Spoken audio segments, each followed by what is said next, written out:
ഒരു മറ്റൊരു ഏവിയേഷൻ കോളേജും നിങ്ങൾക്ക് നാളെ ഇവിടെ ഇൻ്റർവ്യൂ ഉണ്ട്, മറ്റന്നാൾ ഇവിടെ ഇൻ്റർവ്യൂ ഉണ്ട്, അതിന് പോകണം എന്ന് പറഞ്ഞാൽ ഒരു ഏവിയേഷൻ ഇന്ത്യ തള്ളി വിടില്ല. നമുക്കുണ്ടെങ്കിൽ പോകണം, പക്ഷേ ഇവിടുത്തെ അതല്ല. ഹായ്, എൻ്റെ പേര് ആദിത്യ എന്നാണ്, ആദിത്യ ചന്ദ്ര. ഞാനിവിടെ നോർത്ത് പറവൂരുകാരനാണ്. എൻ്റെ ജേർണി സ്റ്റാർട്ട് ചെയ്യുന്നതെന്ന് വെച്ച് കഴിഞ്ഞാൽ, ഞാൻ ആദ്യം സുമിത്ര മാമിൻ്റെ സ്റ്റുഡൻ്റ് ആയിരുന്നു. അപ്പോൾ അന്ന് തന്നെ മാം എന്നെ ഈ ഇൻ്റർവ്യൂവിന് പ്രിപ്പയർ ചെയ്യുക, ഓരോ എയർലൈൻസിന് പോവുക എന്നൊക്കെ ഉള്ള ഓരോ കാര്യങ്ങൾക്കൊക്കെ എങ്ങനെ പ്രിപ്പയർ ചെയ്യുക, ഒരു ഇൻ്റർവ്യൂവിന് എങ്ങനെ പോവുക, ഒരു ഇൻ്റർവ്യൂവിന് പോകുന്നതിന് മുമ്പ് എന്തൊക്കെ നോക്കണം, അതൊക്കെ എൻ്റെ അടുത്ത് പറഞ്ഞു തരുമായിരുന്നു.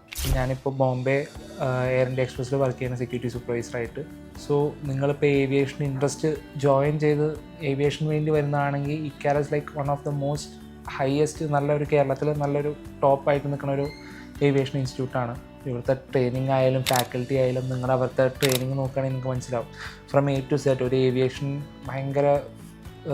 ഫണ്ടിക് ആയിട്ടൊരു ആൾക്ക് എന്തൊക്കെയാണ് വേണ്ടത്, like starting from fire safety, grooming, interview preparation, basic ആയിട്ടുള്ള ഏവിയേഷൻ നോളജ്, ഇതെല്ലാം നിങ്ങൾക്ക് ഇവിടെ നിന്ന് തന്നെ കിട്ടുന്നുണ്ട്. സോ ഞാൻ പറയുകയാണെങ്കിൽ ഒരു ഏവിയേഷൻ പഠിച്ച് ഏവിയേഷനിൽ നിങ്ങൾക്ക് ഒരു കരിയർ പെർസ്യൂ ചെയ്യണമെങ്കിൽ, ക്യാബിൻ ക്രൂ ആയാലും ഗ്രൗണ്ട് ആയാലും എന്തും ആയിക്കോട്ടെ, ഇക്കാലസ് നല്ലൊരു ഇതാണെന്ന് ഞാൻ പറയും.